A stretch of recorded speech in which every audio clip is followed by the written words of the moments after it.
ನಗರಗಳು ಬೆಳೆದಂತೆ ಅದರ ತ್ಯಾಜ್ಯದ ಸಮಸ್ಯೆ ಜಟಿಲವಾಗುತ್ತದೆ.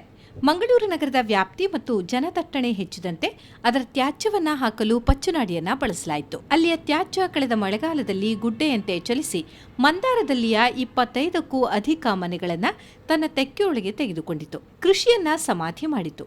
ತ್ಯಾಜ್ಯ ಹರಿದು ಬಂದ ಪರಿಸರದ ಸುತ್ತಮುತ್ತ ಜನವಸತಿ ಇದ್ದು, ಮಂಗಳವಾರ ರಾತ್ರಿ ಇಲ್ಲಿಯ ತ್ಯಾಜ್ಯ ಸುಡುವ ವಾಸನೆ ಸ್ಥಳೀಯರ ಗಮನಕ್ಕೆ ಬಂದಿದೆ. ರಾತ್ರಿ ಸುಮಾರು 3 ಗಂಟೆ ಸಂದರ್ಭ ಈ ಪ್ರದೇಶದಲ್ಲಿ ದಟ್ಟ ಹೊಗೆ ಕಾಣಿಸಿಕೊಂಡಿದೆ. ಇಲ್ಲಿಯ ತ್ಯಾಜ್ಯ ರಾಶಿಯಿಂದ ಹೊಗೆ ಏಳುತ್ತಿರುವುದನ್ನು ಕಂಡ ಸ್ಥಳೀಯರು ಇದರ ಬಗ್ಗೆ ಅಧಿಕಾರಿಗಳಿಗೆ ದೂರು ನೀಡಿದ್ದಾರೆ. ತ್ಯಾಜ್ಯ ರಾಶಿಗೆ ಬೆಂಕಿ ತಗುಲಿರುವುದು ಆಕಸ್ಮಿಕವಾಗಿ ಅಲ್ಲ, ಇದಕ್ಕೆ ಬೆಂಕಿ ಹಾಕಲಾಗುತ್ತಿದೆ ಎನ್ನುವ ಶಂಕೆಯನ್ನ ಸ್ಥಳೀಯರು ವ್ಯಕ್ತಪಡಿಸುತ್ತಿದ್ದಾರೆ. ಇಲ್ಲಿಯ ಇಡೀ ಪ್ರದೇಶ ದಟ್ಟ ಹೊಗೆಯಿಂದ ಆವೃತವಾಗಿತ್ತು. ನೀರಿನಿಂದ ಬೆಂಕಿ ಆರಿಸುವುದು ಸಾಧ್ಯವಾಗದೆ ಜೆಸಿಬಿಯಿಂದ ಮಣ್ಣು ಹಾಕಿ ಬೆಂಕಿಯನ್ನ ಆರಿಸುವ ಪ್ರಯತ್ನಗಳು ನಡೆದವು. ತ್ಯಾಜ್ಯವೆನ್ನುವುದು ಮನುಷ್ಯ ನಿರ್ಮಿತ ಸಮಸ್ಯೆ. ಅದೀಗ ಮನುಕುಲವನ್ನ ಭೂತಾಕಾರದಂತೆ ಕಾಡುತ್ತಿದೆ.